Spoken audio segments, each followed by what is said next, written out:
Géopolitique le MAG. Steve Nadjar, Radio J. Danielle Cohen-Lévinas, bonjour à vous.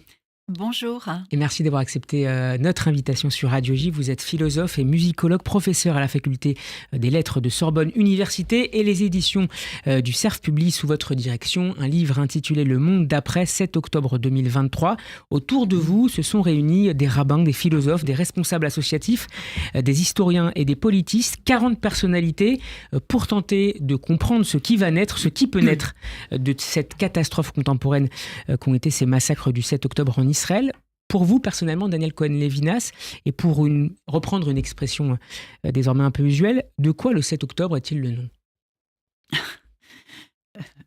Il est le nom de beaucoup de choses, mais il est prioritairement le nom d'une souffrance associée, chevillée au corps du peuple juif, qui s'appelle l'extermination, la pulsion meurtrière, la pulsion génocidaire. En un mot, ce que d'aucuns ont contesté d'emblée, le pogrom. Le 7 octobre... Ce terme vous semble... est le nom qui incarne le mieux cette pulsion destructrice que le peuple juif connaît. Et il incarne de manière quasi simultanée la survie. Le fait que les Juifs, et donc les Juifs qui vivent en Israël, ont été rappelés, j'allais presque citer une phrase d'Emmanuel Lévinas, à l'irrémissibilité de leur être juif, qui leur est contestée.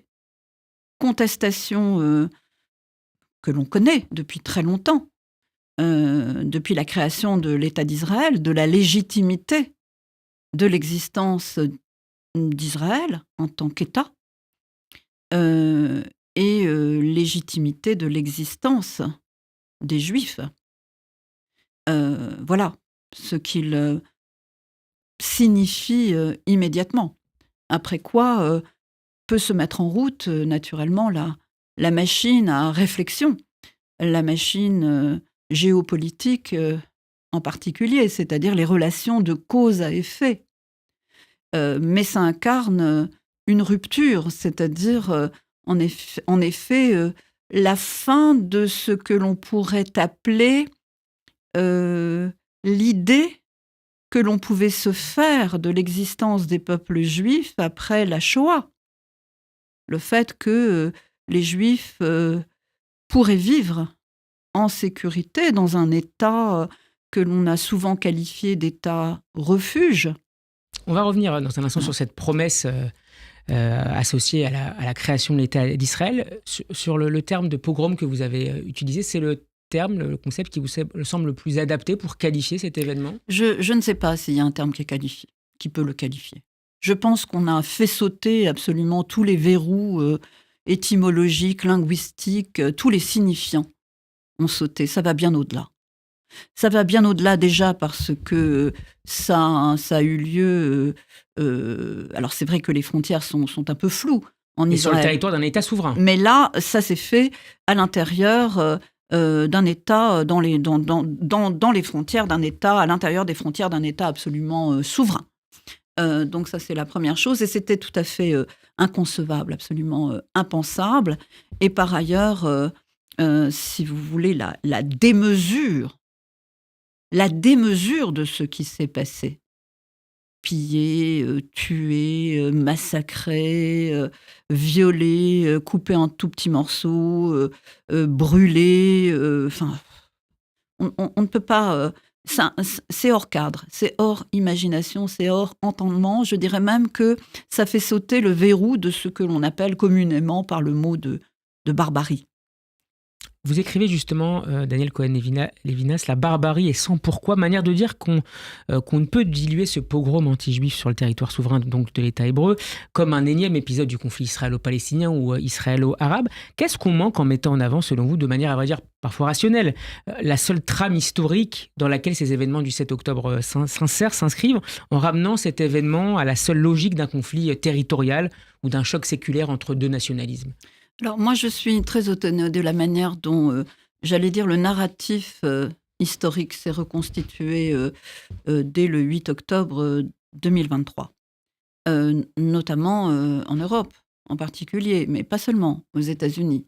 C'est-à-dire que il me semble que le cataclysme est précisément, porte précisément sur cette rupture historique.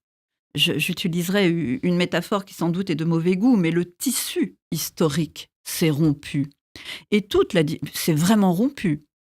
Donc de sorte que retrouver, après 24 heures, on va dire, d'une solidarité à peu près partagée, de condamnation des actes des terroristes du Hamas, retrouver immédiatement le narratif qui tend à élaborer une logique historique qui reprendrait les événements du passé, là où finalement on les avait laissés.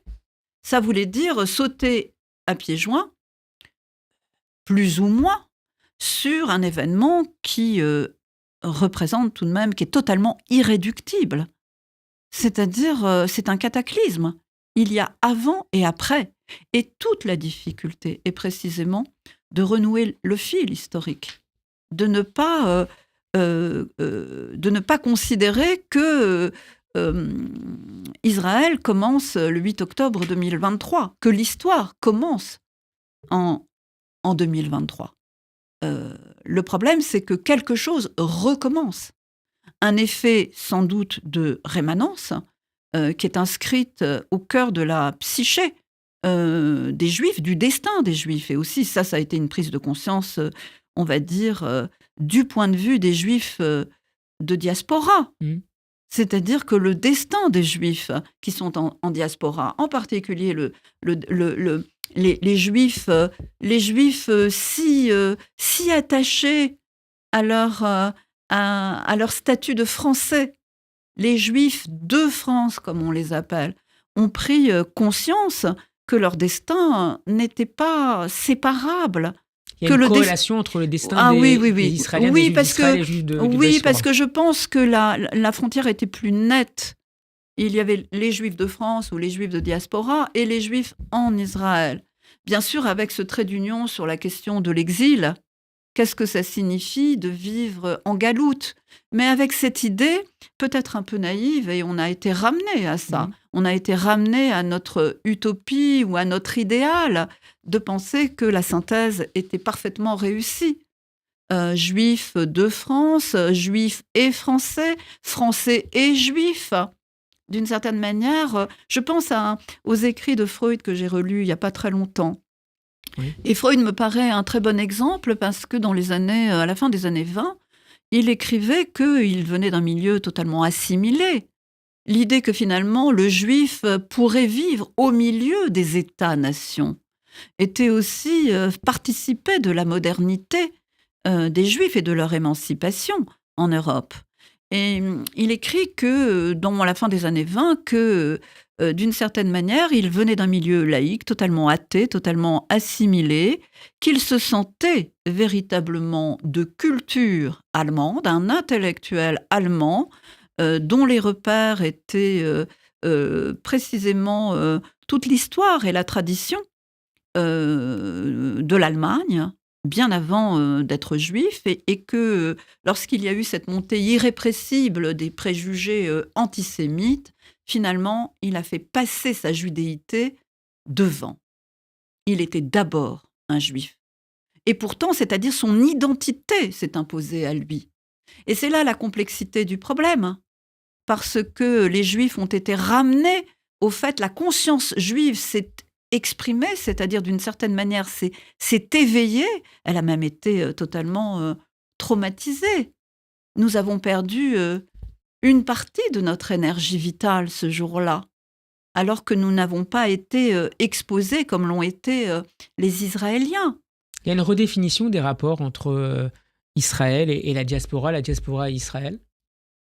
Les Juifs de diaspora, je pense qu'ils prennent conscience d'une certaine manière ils prennent conscience d'une chose, c'est que cet État des Juifs, cet État pour les Juifs, qu'avait théorisé, prophétisé Herzl et qui s'est réalisé en 1948 de manière, tout de même, il faut le rappeler, tout à fait miraculeuse aussi, hein, pour les survivants de la Shoah et à l'arraché.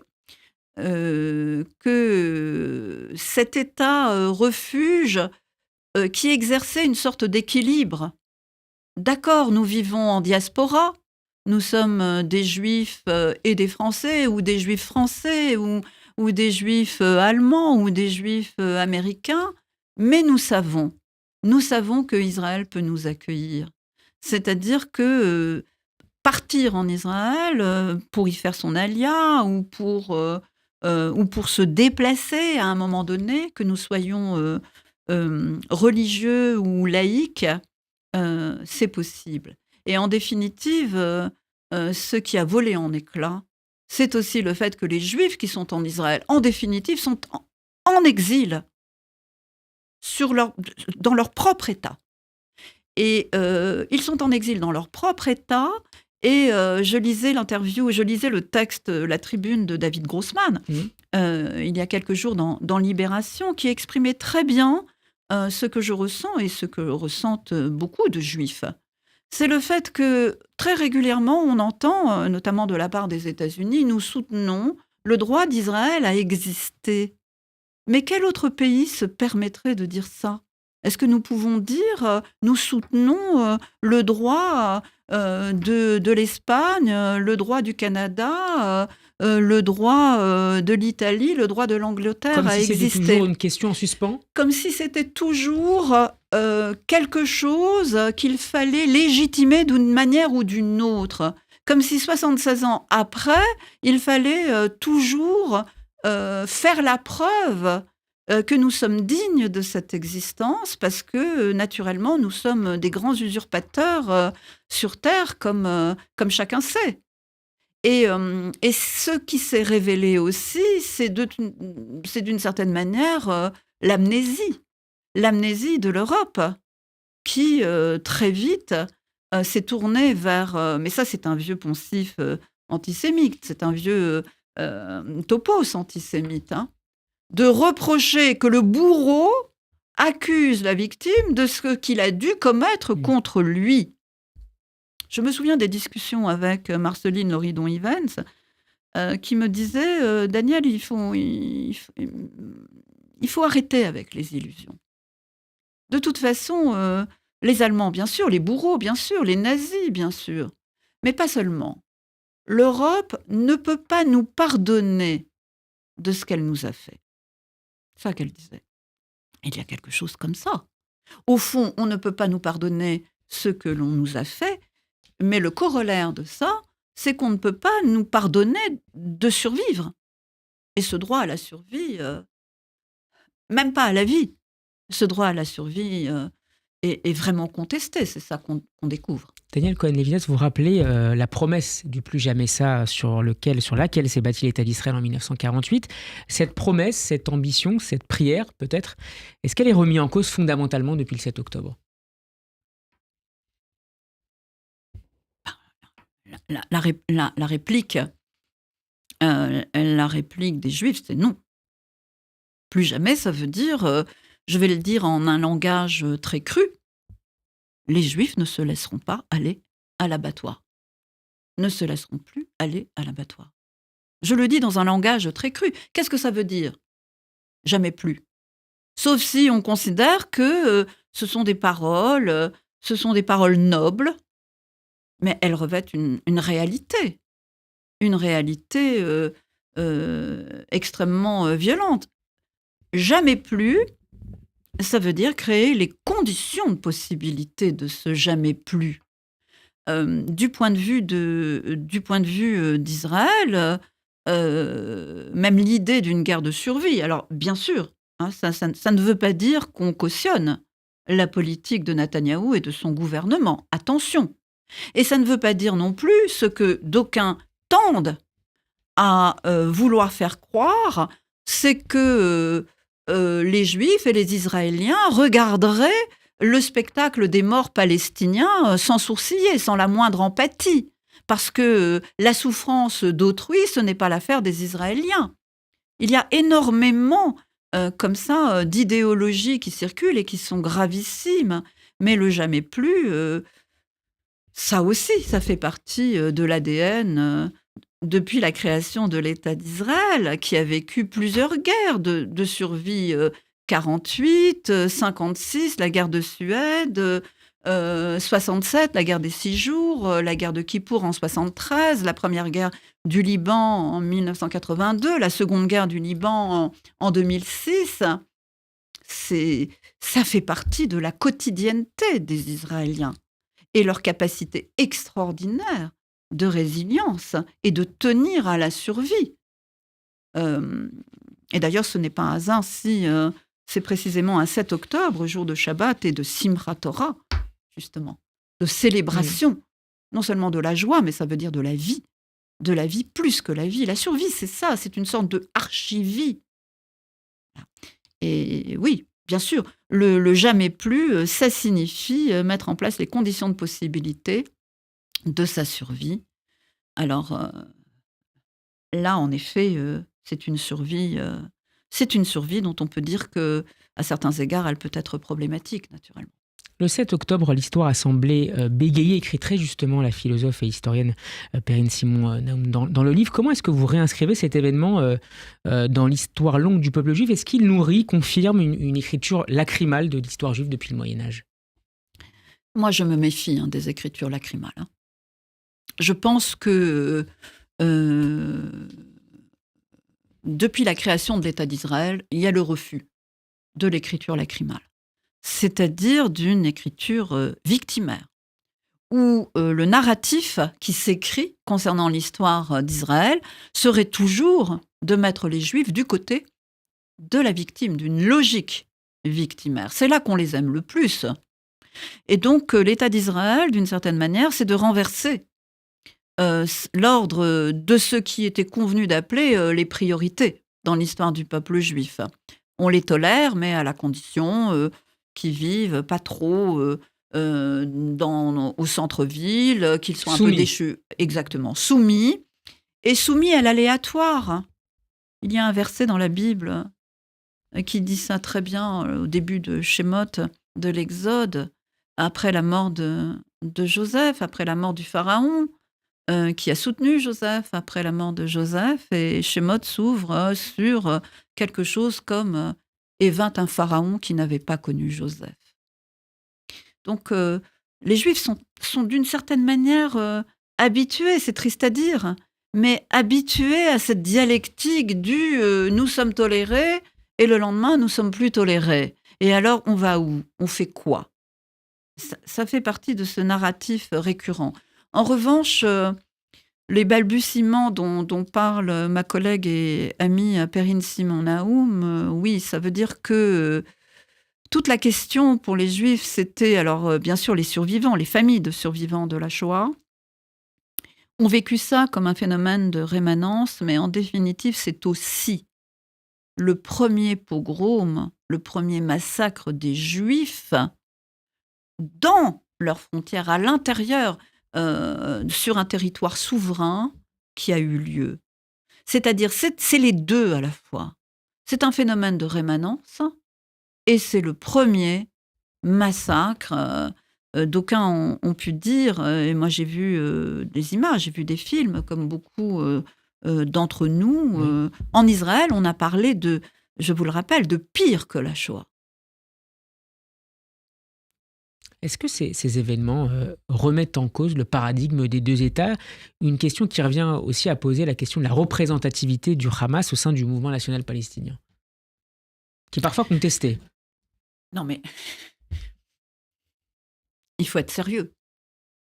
Si on continue comme d'aucuns le font, le clament, à établir une équation, à maintenir cette équation entre une cause juste.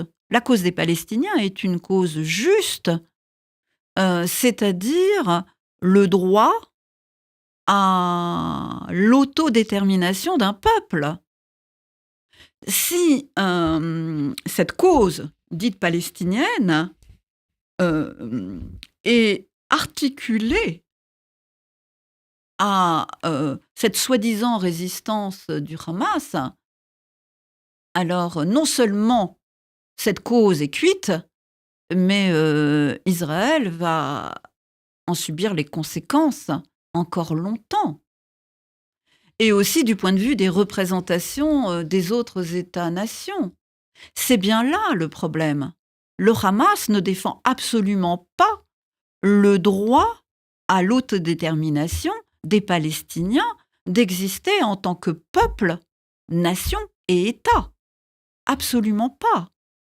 Et ceux qui prétendent que c'est un mouvement de résistance révolutionnaire, en définitive, à l'arrière-fond, que ça soit intentionnel ou pas, je veux bien croire que c'est tout à fait inconscient et que c'est une méconnaissance de la situation, en définitive, joue contre le destin des Palestiniens.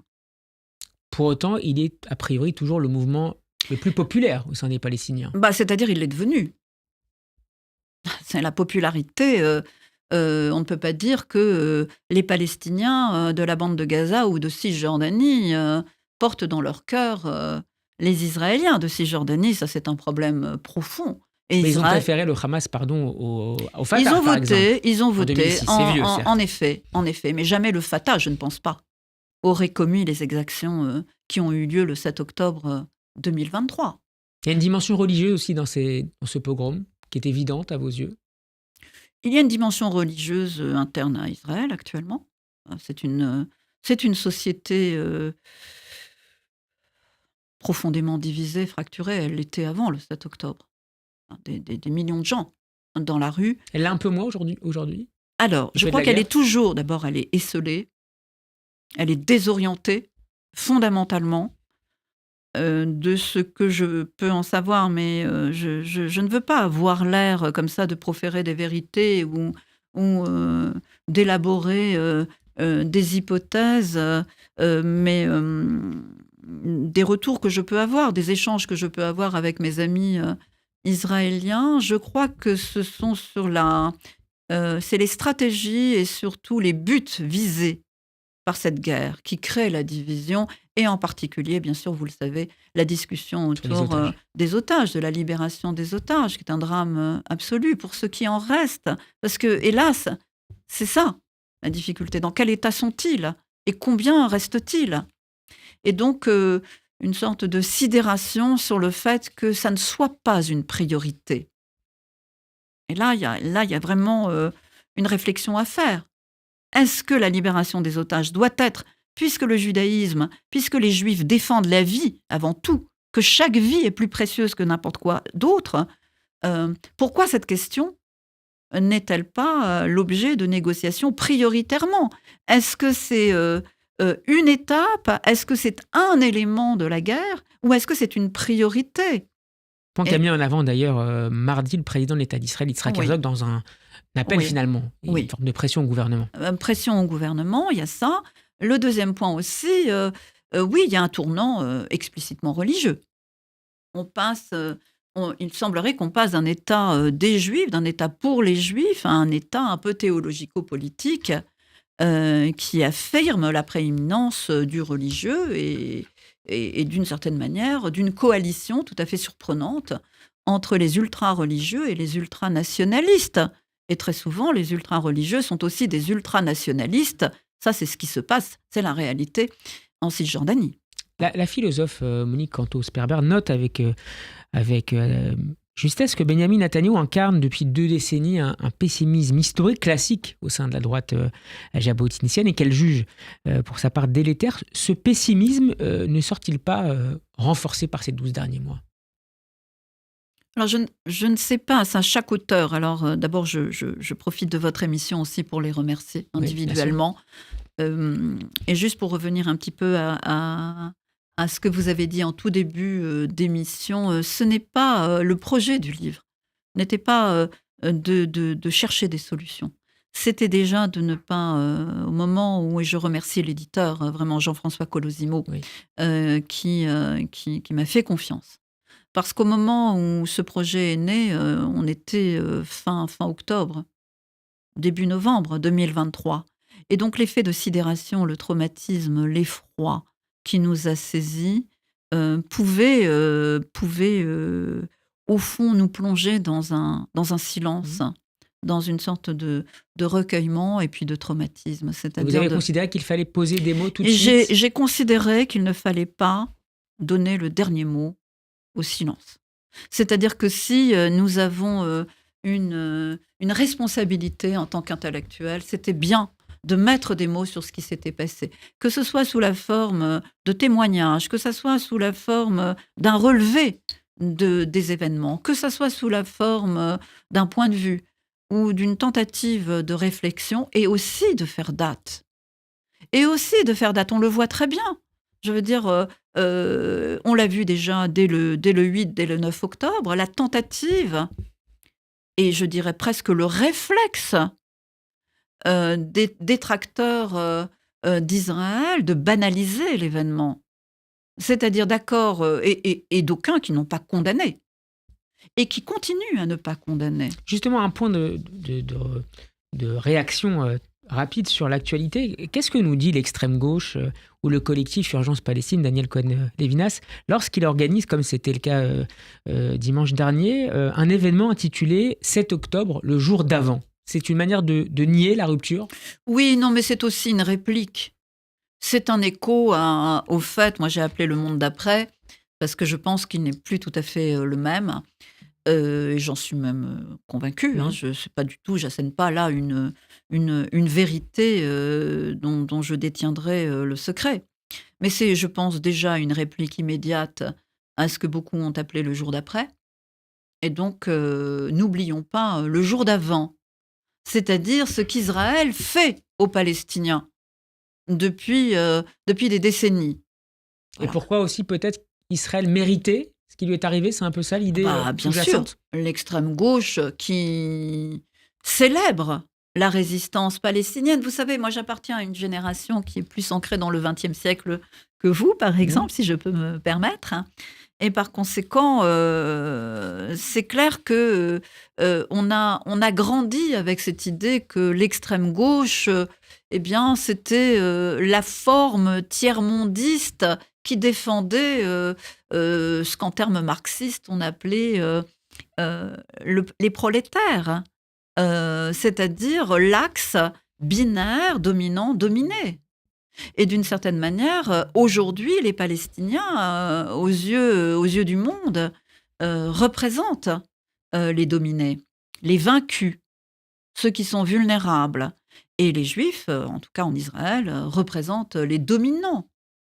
Il n'y a qu'à voir d'ailleurs le discours, et on peut se poser la question d'ailleurs, parce que on pourrait interpeller tous les pays, en particulier tous les pays arabes. Est-ce qu'ils viennent en aide des Palestiniens? Qui vient en aide concrètement des Palestiniens? Et je ne suis pas sûre que les dispositifs rhétoriques de l'extrême gauche, en particulier évidemment de la France insoumise, qui manipulent l'outrance langagière et l'outrage fait aux victimes, parce que c'est ce qu'a fait Jean-Luc Mélenchon dimanche, quand il a appelé les étudiants de France à pavoiser avec les drapeaux palestiniens. Naturellement qu'il faut rappeler qu'il y a une population civile et que cette population civile, il ne faut pas la tuer, que c'est un drame absolu dont devra rendre compte le gouvernement, l'actuel gouvernement.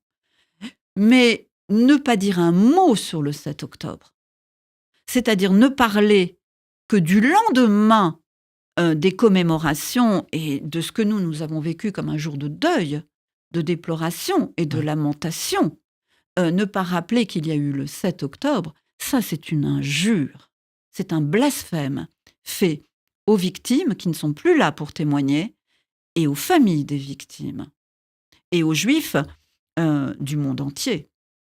Et ça, en effet, c'est un gros problème, naturellement. Et c'est aussi la tentative, le jour d'avant, et